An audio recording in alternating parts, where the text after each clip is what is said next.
All right. Welcome to episode 13 of The Social Brain. I'm Andrew Cooper Sansone. This is my co-host Taylor Guthrie, and today we're talking about flow, the power of flow states, the neuroscience of peak experience. It's going to be awesome, so stick around for it. Yeah, and I think that everyone has probably felt this at some point in their life when they're doing something that they love to do. I mean, that's a big part of this, but that just really effortless point where it feels like every action is just flowing just right into the next one. There's not a lot of need to think about it. Everything just works, and it's something that has been described as kind of the ultimate form of productivity. And we'll kind of get into some of these studies that show that performance goes through the roof when you're in these stages. Creativity is really high.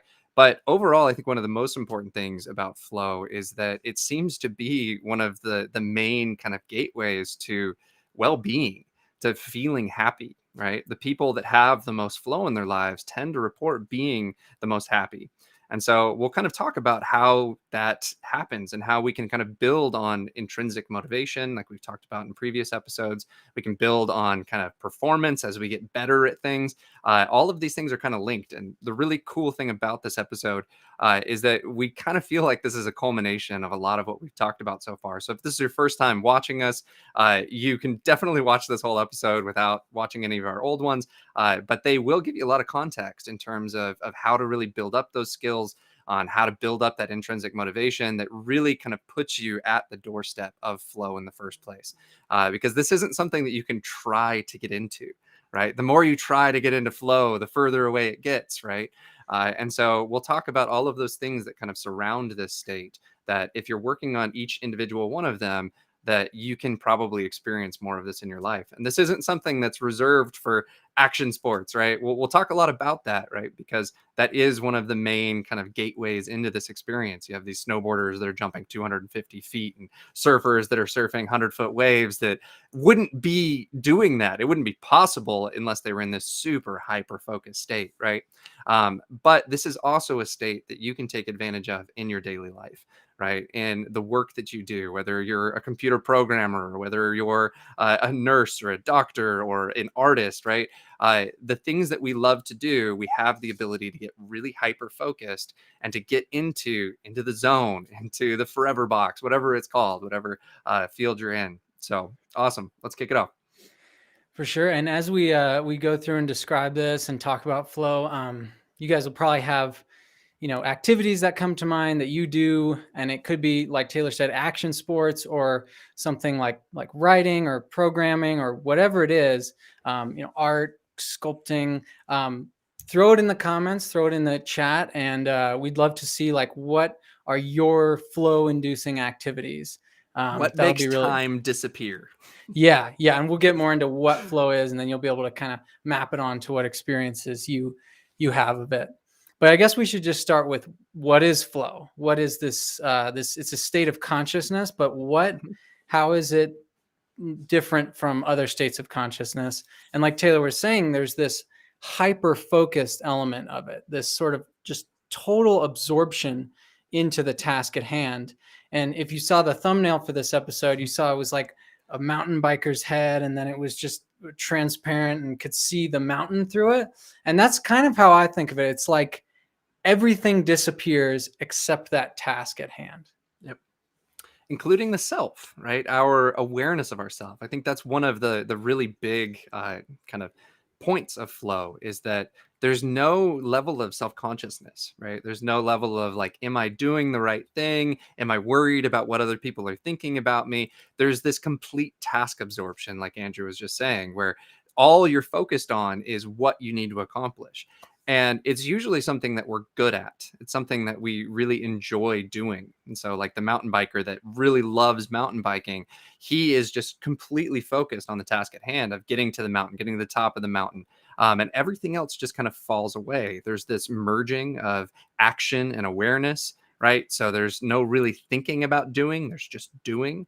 And anybody that's ever experienced this can kind of relate to how that feels, right? That you're not actually thinking about what to do next. It just, and this kind of comes into where the term flow came from, is that every single action is just flowing seamlessly into the next one without any thought. Yeah, and I guess we should mention the kind of originator of this idea, the original theorist who came up with the term flow, and his name is Mihai Csikszentmihalyi, which is spelled in this very unintuitive way. But anyway, he did a lot of the early work involving like interviewing people about having these kinds of peak experiences, and then, like Taylor said, developed this term flow to describe them, um, particularly because of that merging of action and awareness, where each action flows seamlessly into the next.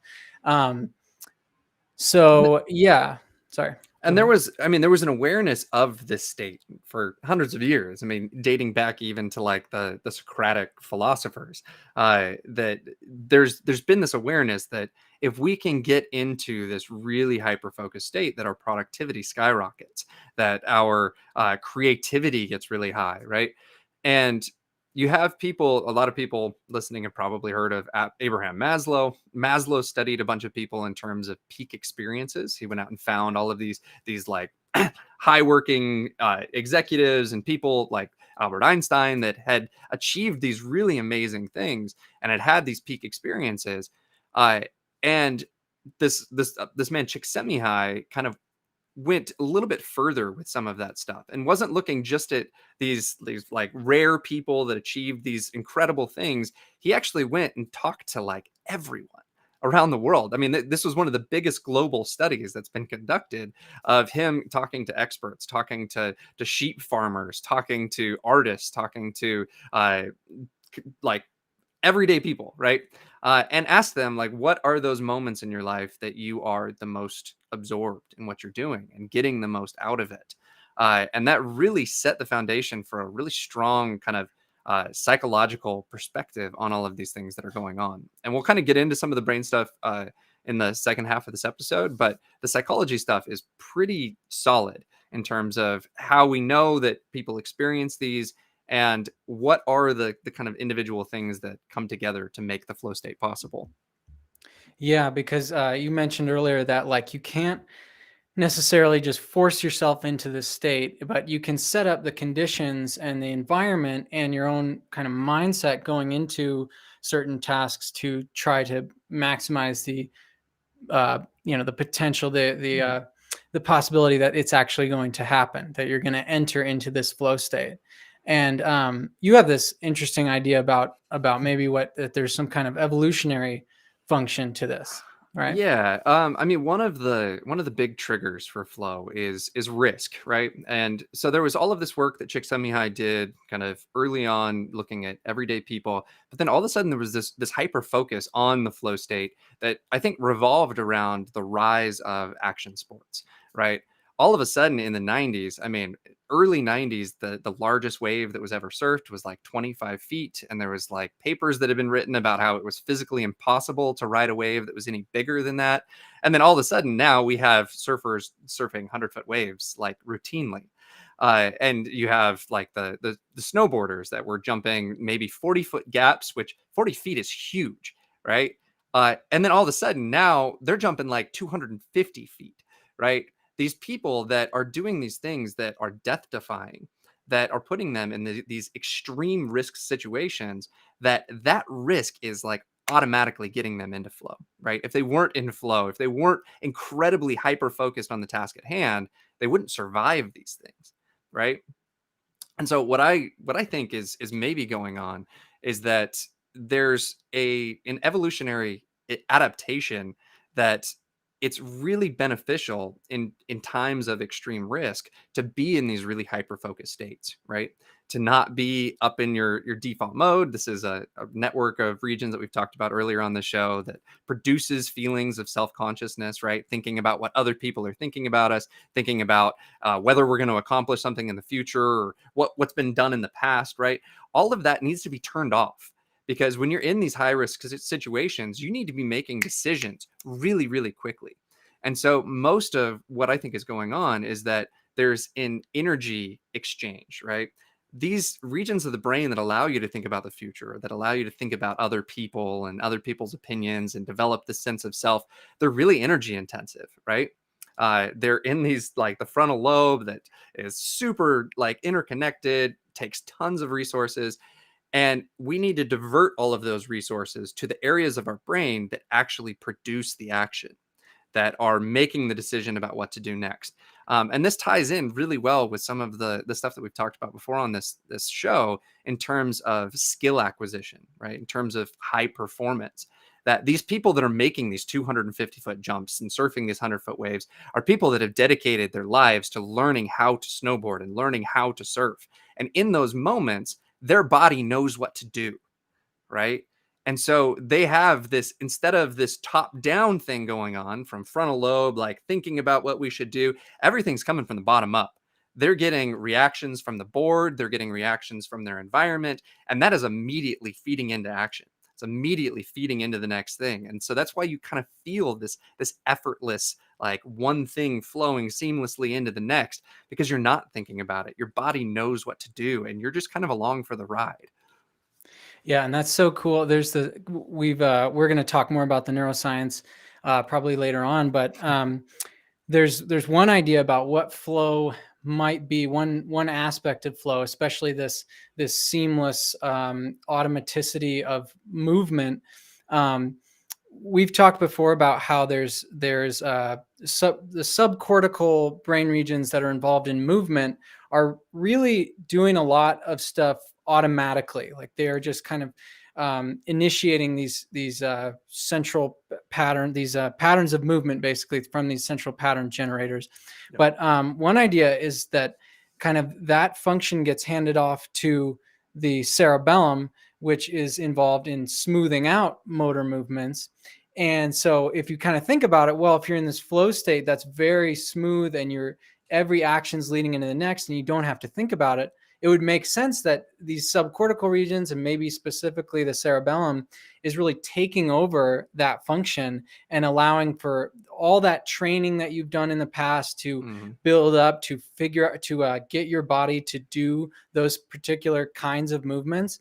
That all just becomes automatic perhaps through these subcortical regions. But again, we're going to get into the neuroscience a little bit later. So maybe we should come back to some of these other these features of flow. So we talked about that it's high productivity, but it's also this peak experience. So it is referred to as autotelic, which is basically means an end in itself. Or what we talked about in the last episode on motivation, intrinsic motivation, doing something for the sake of doing that thing. You like the doing of what you're doing. And that is a condition that is often present, perhaps necessary for you to get into this flow state. Yeah, and I think it's absolutely necessary. I think it's one of the things that really defines this state is that it's enjoyable, is that you want to be in these flow states, and they become very addictive. I mean, this is why action sports is so addictive, because you get into these flow states, and this is true in sports, in football and soccer, even like runner's high. You get this from cycling, right? These moments of just like bliss, right, where you're just in this zone and everything just feels amazing.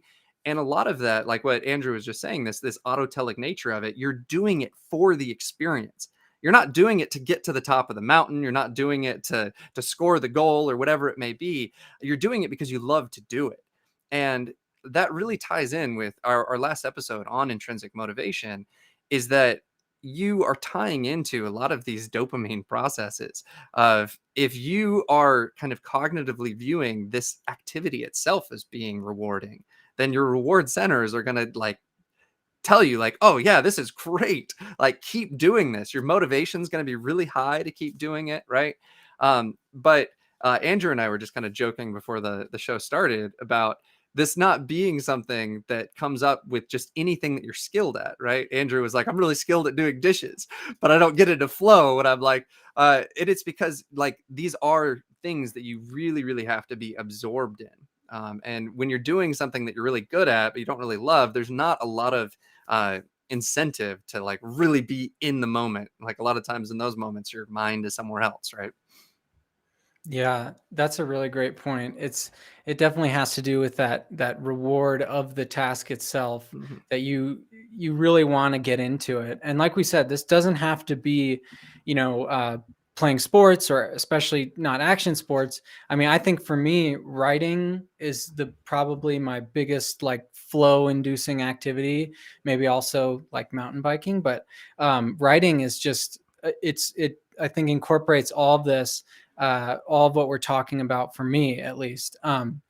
And one thing that we've maybe touched on a little bit, but maybe can expand on, is the increased creativity. So I think that's really relevant for these more cognitive tasks. Like if you're a writer or a programmer or an artist of any kind, getting into this flow state, um, it's hard to say exactly why it increases creativity, but I think it allows you to be so absorbed into this task that maybe you're seeing new ways of doing these things, new pathways that you haven't explored before. Um, but you're seeing which ones might work better than others without actually having to think about all that. So Mhm. it's kind of this flow of creativity as well. And I mean, I get that with teaching. That, you know, when I'm up in front of 30, 40 people, I I know the material, right? And there may be a certain way that I like plan to deliver the material, but in that moment when I get there and I feel like things are all of a sudden these different ideas are just like coming together, and I'm pitching it in a way that I maybe didn't even think about before, and that my brain is like just kind of making these connections on its own. And like Andrew said, and we'll kind of talk about that when we get into more of the brain stuff, is that we don't know why a lot of that stuff is happening. There's a lot of speculation around that, right? Like if we're not, if we don't have this like sense of self and this self consciousness, then maybe we're more apt to like deliver things that we maybe would have been like, oh, somebody's going to judge me for doing that, right? There's this more impulsive way of acting that we're just kind of letting these things out and letting these things flow. Um, flow. Yeah. But yeah, Yeah. but there's been studies around creativity that shows that if you can induce some type of flow state, that you can get like 3 4 times the amount of creativity as like control groups that didn't kind of engage in some kind of flow state. That's great. Yeah, that's good. That's interesting. We have a comment in the chat from Bruce. He says, this autotelic flow, I visualize it like a looped pipeline. The more energy put into it, the more it reinforces itself with the flow of the pipe. Is this why some people speed up till burnout? Um, that's a good question. Like anxiety conditions. Yeah, good question. I feel like, yeah, I can see what you're talking about. That you get this flow state going, and maybe this kind of dopamine loop starts up, and you're intrinsically motivated to keep doing this task, keep doing it, and going until you burn out. But I'm not sure. I think that flow is probably a good way to avoid burnout, or to keep kind of buffer that from happening. I don't know. What do you think, Taylor? I mean, to a certain extent, if you're constantly engaged in flow, so there's a lot, there's kind of a cycle that we haven't gotten too into, but usually when you're going through flow, you have this struggle period where you're really trying to figure something out, and then you have this release period where you're kind of just like, okay, I'm going to let go of the cognitive side of things. I'm going to just like relax for a minute. And then all of a sudden, once you're able to get your brain into a relaxed state, you get into this flow moment and you get this dopamine pumping and all of this stuff going. But the most important thing that I think a lot of people forget about is that there's a rest period that needs to come after the flow period. Because if you're constantly like jacked up on dopamine, there's only so much dopamine reserve that you can have in your brain. And I think that's really what leads to burnout. These people that are constantly engaged in action sports like over and over and over again without a lot of rest and recuperation, they are burning out those reserves. And if you don't have a really kind of high baseline of dopamine, you're going to lack motivation to do anything, and that's kind of the definition of burnout. But these tasks in themselves, like Andrew was hinting at, are somewhat of a buffer to burnout because of the fact that it's something that you love to do. It's not something that you're kind of like forcing yourself to get out of bed to go do. That it is the action itself and not kind of the reward you're going to get at the end of the tunnel that kind of produces that feeling of motivation and well-being. Yeah, that's a really great way of looking at it. Well, I guess we just touched on the idea that it can help with kind of our mental health and maybe buffering anxiety or stress, or maybe just being a, I don't know, quote unquote, escape from stress and anxiety. I mean, do we want to touch a little more on that, or should we move into the conditions that Well, to help people set up yeah. their lives to get into flow? And I think that there's something that kind of really ties into Bruce's question about kind of this unregulated flow, anxiety that keeps building. It's, I think, really important to understand one of the components that we haven't mentioned that we're kind of getting into, and that's the idea that flow itself is built on a skill and challenge kind of matchup, right? And there's these really nice graphs that have been made by like Csikszentmihalyi that kind of describe this, where you have challenge on the y-axis and you have skill on the x-axis. And so it's this idea that as your skills get higher, you can, or as your skills get higher, your challenge can get higher. And the flow state is that state in the middle where your challenge and your skills are really kind of matched up with each other. But if the challenge is too high, if the challenge is higher than your skills, you're going to experience anxiety. And if the challenge is too low, if you're really skilled and the challenge is too low, you're going to experience boredom, right? And so it's really this fine kind of space in between anxiety and boredom that you really get the pleasant feeling of flow. And as soon as that challenge starts to get too high, because you want something that is kind of bringing you a little bit out of your comfort zone, something that makes you struggle a little bit to get into flow. But if it gets too high, that's when you get into the possibility of trauma and fear and anxiety, right? Um, I think honestly that there's a fight or flight mechanism going on with the flow experience in general. I mean, the most potent flow triggers are around risk of consequence, right? And so you get into this fight or flight mode, but I think one of the big things is that you're kind of saying yes to the fight. That's something that comes out in a lot of people that talk about this, is that instead of getting into this kind of fear state, this anxiety state, you're saying like, yes, I want to be in this struggle. I want to be in this kind of mode. And so that could Yeah. tie into the idea of anxiety, is that that might be kind of outside of that optimal zone where the challenge might be too high. And that's why it's producing this fear and this anxiety.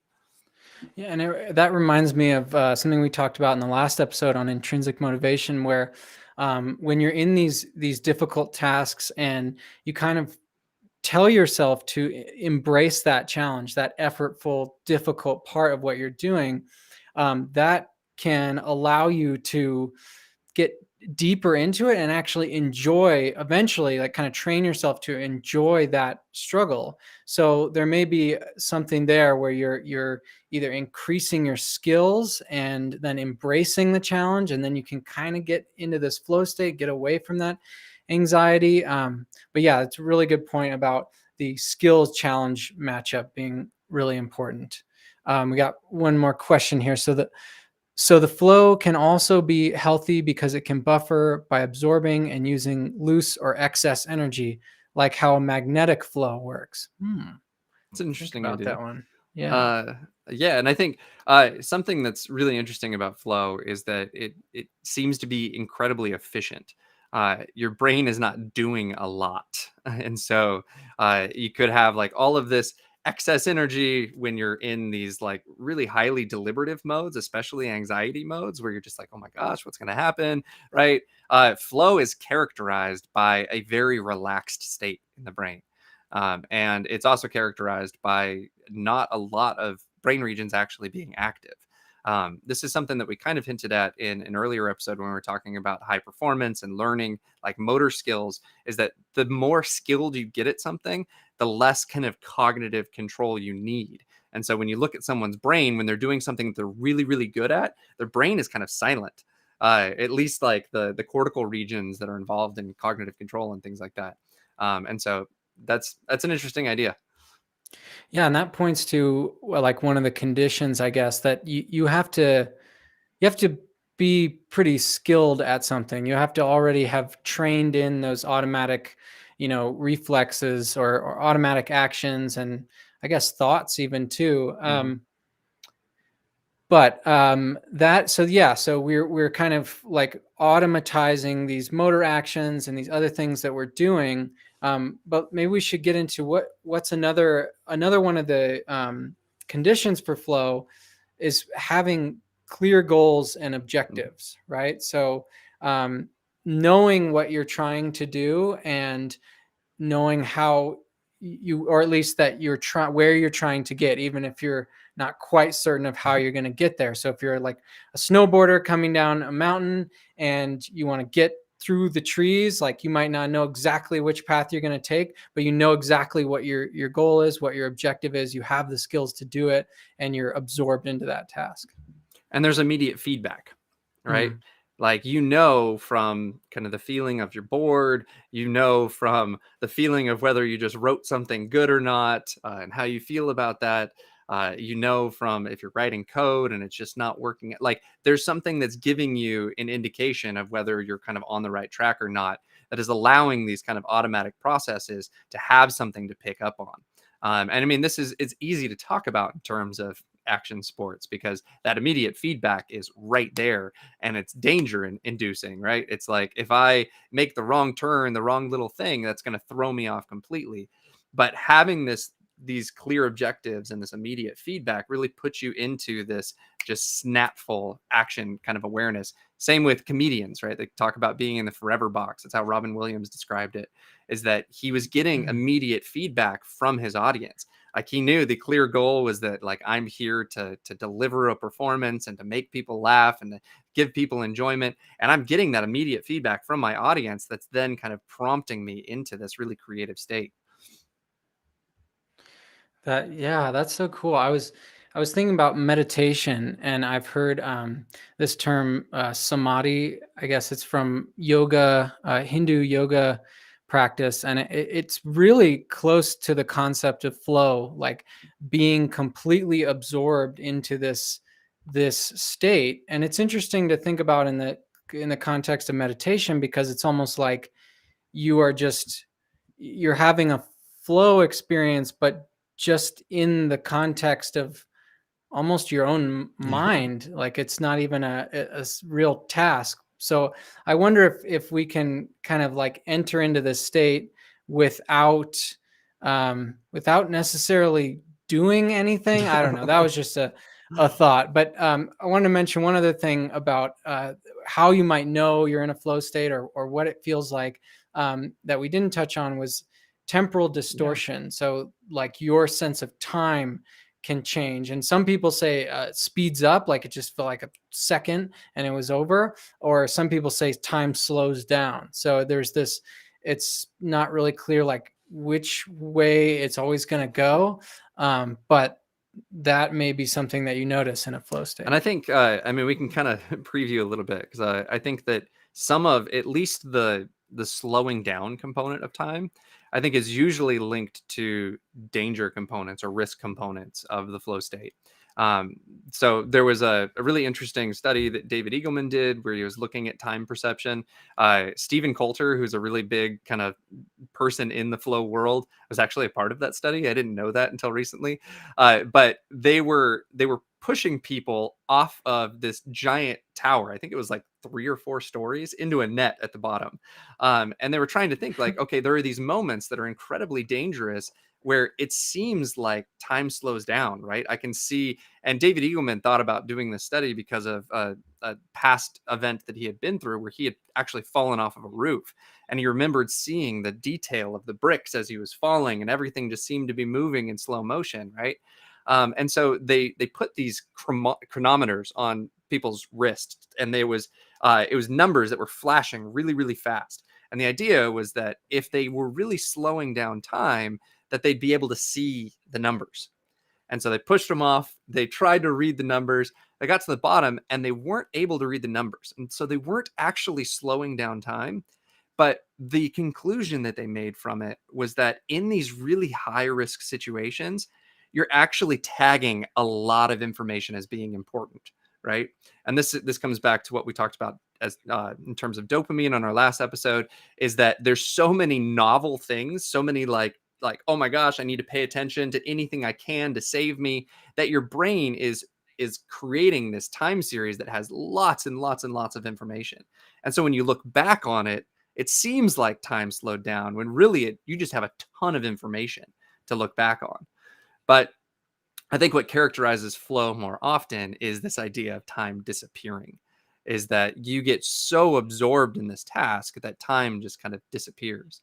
And there's not a lot of clear indications of why that is, but it very much could be tied to the fact that you're kind of shutting down some of these regions in the frontal lobe that keep track of long-term information. Yeah, that makes a lot of sense. I recently did a sensory deprivation float Yeah, yeah. tank, and I've done them in the past, but I used to do them a lot more. But I noticed, yeah, that I was in there for 90 minutes, and it's completely black, completely, well, you have Hmm. earplugs in, so completely silent, and you're just floating. So like you have almost no sensory data coming in except for just the ripples in the water and Hmm. the sounds of your own body, really. And time, it's like it's hard to even describe because it doesn't feel like time is slowing down or speeding up. It's just like you said, it's just Gone. not a concept anymore. It's just gone, and then you're like, I wonder if 20 minutes or 60 minutes has passed. I don't even know. But then eventually it ends, and you come out of that. And I think that is I'm relating this back to meditation and mindfulness, which we've talked about in a previous episode as well. But I think, yeah, you're probably onto something about the kind of shutting off those cognitive control networks, or altering their activity so that they're maybe our tracking of time moment to moment kind of Hmm. just changes so much that it's time is sort of unrecognizable to And I us. mean, these are the moments that we enjoy the most, right? When you look back on your life, it's like those moments that flew were the ones that were really enjoyable, that were like, I wanted to be doing that, right? And so I think, I mean, the one thing that we haven't talked a lot about, but I think is kind of a good segue, is the hyper focus part of this, is that flow follows focus, right? You have to be focused on what you're doing. And this, I think, is really practical for anybody that's doing any kind of like occupational job that they want to incorporate flow into. If you're doing computer programming, or if you're writing, or if you're doing some type of art project or something like that, if you want to be in flow, you need to turn your phone off. You need to turn your emails off. Like, you can't have distractions, because as soon as you get pulled away from the task at hand, your opportunity to get into flow is just done. A lot of the people that actually go and do these kind of talks and things with big companies and walk them through how to incorporate flow in their companies actually recommend like hanging a sign on the door that's like "F off, I'm in flow," right? uh that And they also very highly recommend getting rid of any type of rule in the company that's like, you need to respond to emails within 15 minutes or respond to emails within 30 minutes. Because if there's this constant need that you have to be like, every time you hear a ding and you look up and you're like, oh, I got an email, I got to check my email right now, right? Every time you do that, you're taking away from your ability to drop into that moment. And dropping into that moment is a huge productivity boost. Some of these studies, there's a lot of kind of stuff with the flow research that it's not really clear whether these researchers are studying the same thing. But some of these studies where they kind of implicate people being in flow, CEOs being in flow, they report being 5 times more productive. And a lot of that could be just like task engagement, right? If you are super focused on the task at hand, and if you're getting rid of all of those distractions, you can accomplish more in one day than you can accomplish in an entire week, right? Yeah. Especially if you enjoy the Yeah, task that you're totally. doing. Like that comes back to that intrinsic motivation. It's just like this, like the loop that Bruce described, the pipeline where the more energy you put into it, the more it reinforces itself. That's kind of, there's something there. Um, yeah. So I was just going to say, yeah, some of this, like Tara was talking about with the research, even though flow was first described in 1975, I Mhm. think, it's still new. Yeah, it Like is. there's this one paper we might link to, but they talk about how this might be in a kind of pre-paradigm state where the scientists are still converging on definitions and on how to operationalize this idea of flow, how to actually study it in the Mm-hmm. lab. Because as you can imagine, a lot of this, what we're talking about, it's really personalized. I Yep. mean, it's hard to think about an experimental paradigm where you could reliably induce flow in people who, you might have somebody who's a writer and they get into flow through writing, or you have someone who's a cyclist and that's what they do. And it's like, okay, can you just give them all the same kind of task and get them into flow? So it's an exciting, interesting new field, but some of the conclusions and some of the research is a little bit it's kind of disagrees, or there's not quite consensus in the field, I guess. Yeah, it's, I think, really important to think about as we move. So we're going to transition a little bit into some of the brain stuff, but I think the really important thing to think about here is that a lot of the brain stuff is speculative, right? Is that we cannot stick someone into this noisy donut of an MRI machine while they're riding a 100-foot wave, or while they're kind of engaged in this really kind of enjoyable like, I don't know how many of you have ever been in an MRI. It's not the most enjoyable thing to be in. It's really loud. It's really tight and kind of claustrophobic. And so to put someone in there, and you only have usually an hour. An hour is usually like $650 to $700 to run someone. And so you're sticking someone in an hour in a particular time of day and just hoping that whatever task you have is going to induce something that you can call flow, right? And so the actual data, the real data that we have on flow is maybe not where we're getting a lot of these ideas from, right? And a lot of the people that are kind of at the forefront of this movement, that are talking to companies, that are going out, Stephen Coulter is a big one, right? Jamie Whelan, they're hinting at a lot of this work that's done. So some of the fMRI researchers are Dimitri van der Linden, Richard Husky, but they're using video games. They put someone in a scanner and they give them a video game that looks like Asteroids. There's some other ones that they use. But the whole idea is that we talked about a big part of flow being the skill challenge match, right? So they create these video games to be something that as you get better at it, it gets harder. And so it's constantly putting you in this match. So if you're not doing well, it gets easier, right? And so it's keeping you from getting frustrated. It's keeping you from getting bored. And there's this assumption that because you're in this kind of skill challenge match, that you're also hopefully in flow.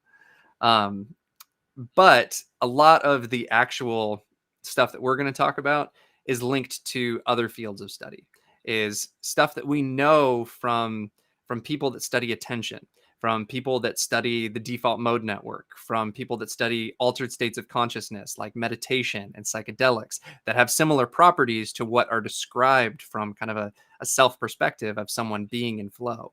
And we can use that to kind of create a theory around what we think is going on in the brain. But I just want everybody to know that, like, we don't know. And there's a lot of people that talk like we do know, and we don't. And there are some kind of more like optimistic, peer-reviewed sources out there, and then there are some that are a lot more conservative, kind of pessimistic about what's actually Mhm. known in the field. So maybe we'll link to some of those studies if anyone's interested. But yeah, maybe we can get into some of these general brain mechanisms and see, like, perhaps these will map on to the flow state. So we've talked a lot about focus and attention and how it's this hyper focused state. You zero in on what you're doing, and that is your world. That's part of the flow state. Everything you're doing is kind of geared toward that, and what you're perceiving is that, really. So what do we think? What's going on in the brain? Well, it's definitely going to involve these attention networks and regions that we've talked about in previous episodes. But Taylor, you mentioned the default mode Yeah, and earlier. I mean, the default mode network's my jam. That's like what I study. It's a big part of our feeling of our sense of self. And the default mode network is the region that really keeps track of long-term information. It's what allows us to think about the future. It's what allows us to think really far into the past, to put things together, to think about things that are important to us, to think about whether people are judging us. All of that stuff is irrelevant when it comes to flow, right? We don't need any of that. And there have been some theories that have been put out. If you get at all into this, like if you're watching other videos about flow, you're probably going to hear a term called transient hypofrontality.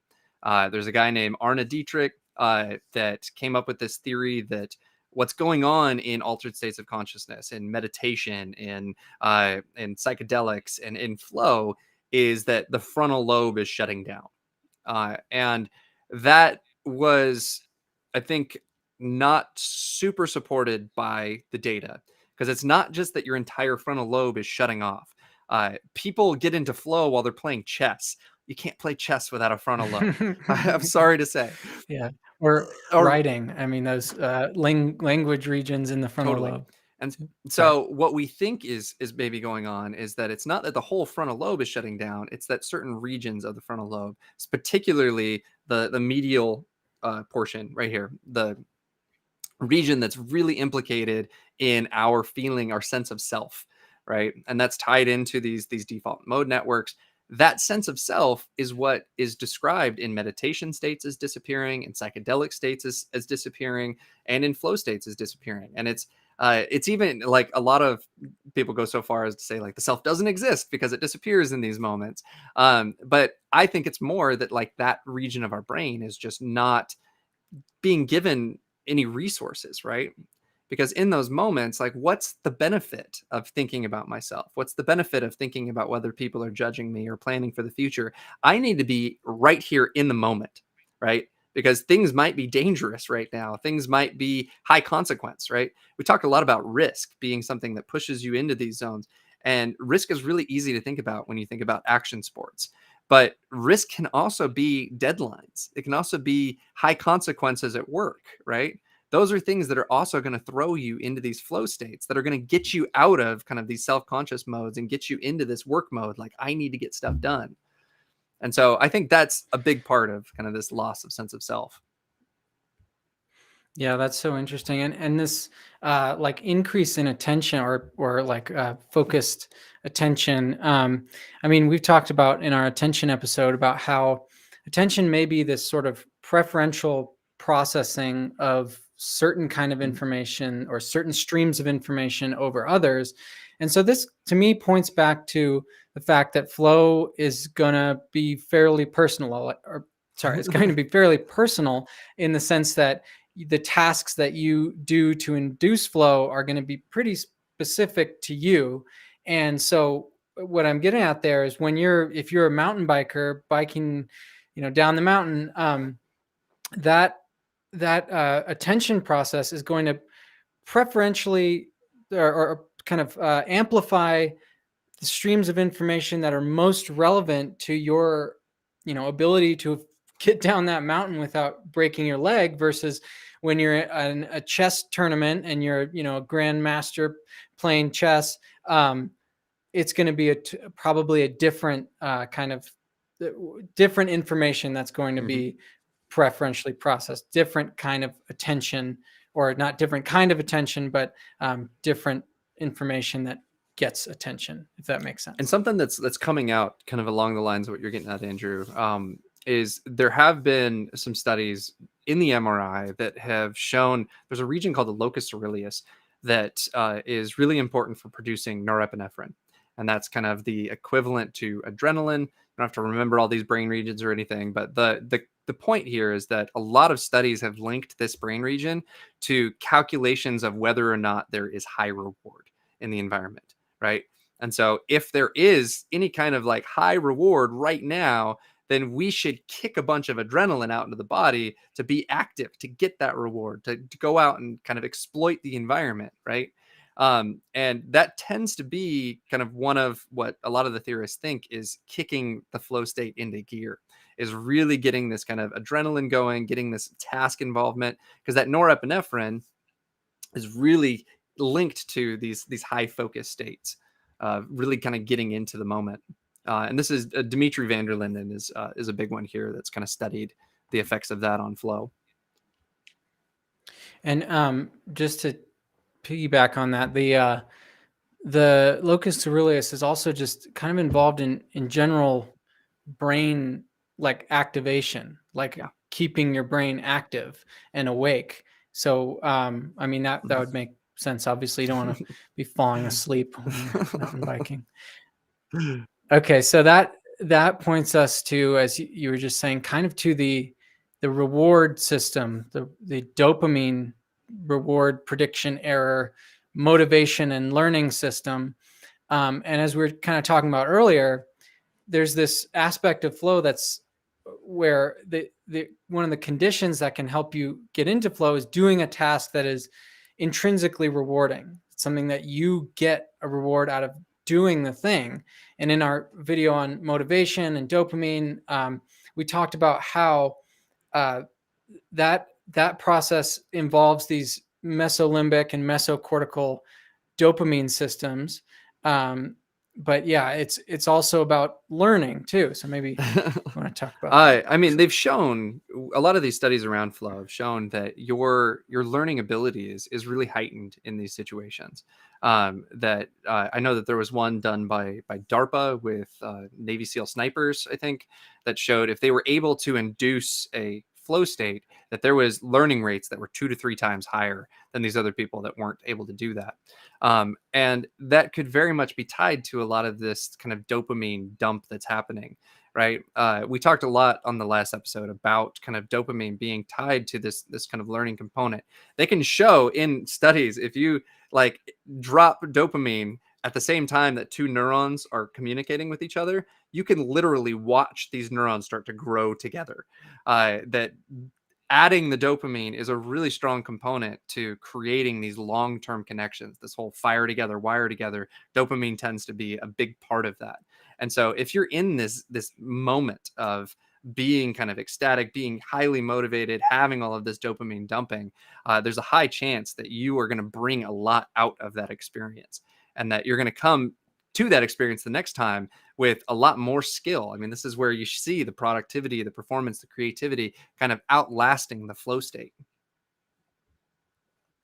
That's really interesting. And also, when we were talking about norepinephrine, I know that kind of increased levels of norepinephrine after you do some kind of activity is strongly associated with like increased, remembering, increased memory for that event or for that thing that you're doing. So there's kind of this like potent neurochemical soup that's going on during flow that's allowing you to be highly motivated and then also enhancing learning from that event. So that maybe points to, if you want to get better at something quickly, if you can find a way to get into a flow state while you're doing that thing, it's going to really boost your brain's ability to learn and remember and create those connections you need to increase your skills, get better at that. And there's something here that's really interesting. So I've been watching a lot of talks around this, and you hear some of the kind of the top people in the field talking about how there's just this dump of all of these neurochemicals. And I think something that I want to put as kind of a caveat here is that our brain is probably releasing a certain amount of norepinephrine, adrenaline, getting us going. It's probably releasing a certain amount of dopamine, and it's probably shutting down default mode network or whatever it is. But I think it would be kind of wrong to say that we know that this is happening the same way in all of these different cases, right? That someone that is playing chess and is in flow is experiencing the same kind of neurochemical dump as someone that's riding a 100-foot wave, right? There's probably some really distinct differences between these two states, right? And there's probably very different levels of norepinephrine, of dopamine, of some of these other ones that are being released, even kind of some of the feel-good chemicals, the endorphins and things like that. And so a lot of what's happening, I think, in the industry is that this is a very lucrative industry, the flow industry. Like, there's lots of companies that want to induce this in the workplace. There's a lot of schools that want to induce this in kind of a creativity way.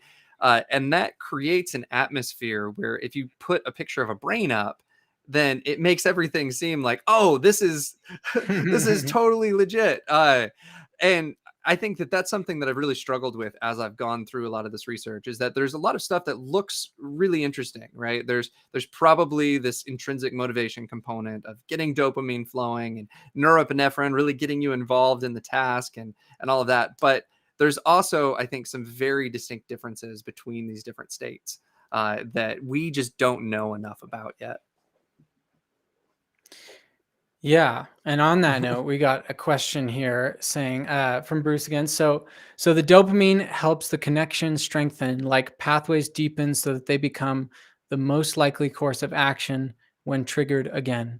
Yeah, Absolutely. exactly. But as Taylor's saying, yes, most likely. But we're also, like we said, in this kind of early stage of especially the neuroscience research on flow, really young, kind of a lot of different conclusions, different methods of looking at this, different definitions of flow. So tentatively, And I think yes. that ties in really well with kind of the next thing that we're going to lead to is a lot of what's described in a flow state is this merging of action and awareness, right? That you feel kind of at one with what you're doing. You're not really thinking about it. It's just kind of flowing one thing to the next.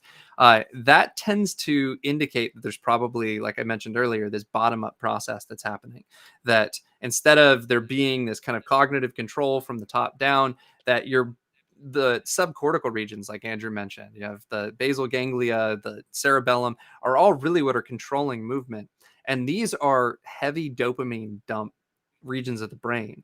And so if you are engaged in this task and you're doing it a certain way and you're kind of in this kind of flow state, it's probably the case that you're creating a pathway to use later. So if you go back and watch our episode on kind of motor learning in general, is that the more you engage in that, the more you're setting up your body to be in an automatic kind of process of knowing exactly what moves to go to, what skills to go to. And if this is one of those states that increases your productivity, then that's probably laying down kind of future pathways for more movement when you come back to it. Yeah, and just kind of a general principle of the brain. We'll almost certainly do an episode on Hmm. neuroplasticity in the future, but just neurons that fire together wire together. So like if you're doing something and you're doing it again and again and again, you're causing those neurons to fire again and again and again, and they're going to make stronger and stronger connections with each other. And I guess one of the last things we'll talk about is this aspect of flow that is Yeah. enjoyable. This, like, we actually like what we're doing, and maybe even get a sense of purpose from it. And we've talked about motivation and difference between kind of wanting and liking, between seeking and pleasure. But it's likely that while you're doing these flow inducing activities, you're getting these so-called pleasure hotspots, these hedonic hotspots active in your brain, and that's going to be tied to the endogenous opioid or endorphin system and the endocannabinoid system, which is the same system that the principal ingredients in like marijuana, Mhm. so THC and CBD, interact with. And these are really kind of your brain's pleasure molecules, although that's simplistic way of interpreting it. But it's I think it's really interesting because I think that one of the things that really sets flow apart from just regular task engagement or trying to do things is that it's a very relaxed state of doing it. Is that I mean, you think about, like Andrew just mentioned, the endocannabinoid system is a lot of these same components that come from THC, from marijuana, that puts you in this really relaxed state. And then same with the endorphins, like when you're in a runner's high, when you're in these kind of peak experiences, you feel kind of at peace, right? You feel like this pleasure, this warm hug kind of feeling, and a lot of that is coming from these endorphins. And I think it sets it apart as being something different than just being like really active and engaged and like trying really hard. That it's instead of really trying, you're like easing back into this like feel good state where you're also kind of engaged in the task, which really kind of makes it unique. And this is something that does get talked about a lot from the people that go out and kind of give these talks, is that there seems to be a pretty big dump of lots of different neurotransmitters that are all kind of coming together to merge these different networks in the brain that don't seem to usually be active at the same time. right? That kind of give you this different feeling of kind of euphoria and action kind of all in one.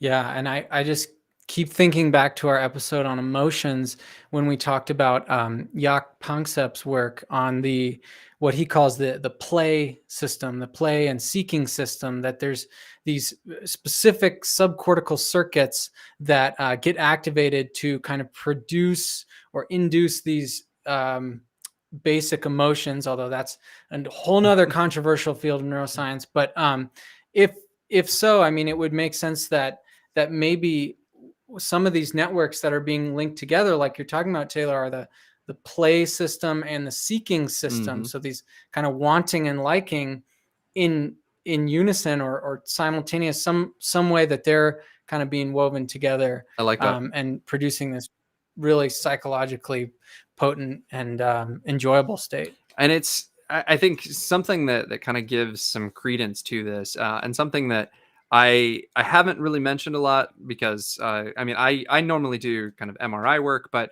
there is a lot of EEG work that's being done with this population that is showing that there are these like different dynamic properties that are going on.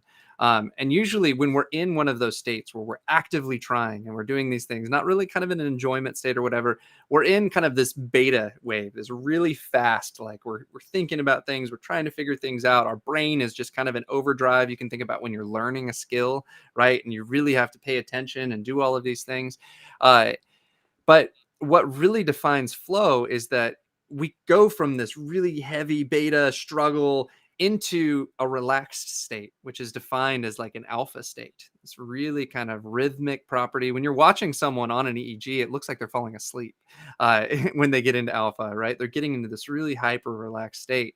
And that's usually where you're at the border of flow, is going from this really heavy activity down into this relaxed state where you're starting to feel good.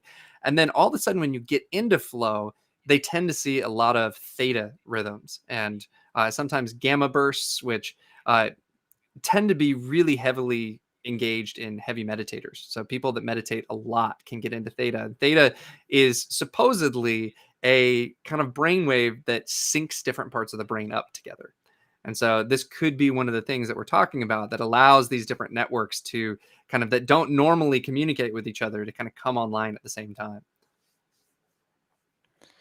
That's Yeah, that is fascinating. And those are, yeah, I think you mentioned it, but you were just talking about EEG waves. So we're really looking at kind of whole Mm-hmm. brain activity and seeing the difference in the waves.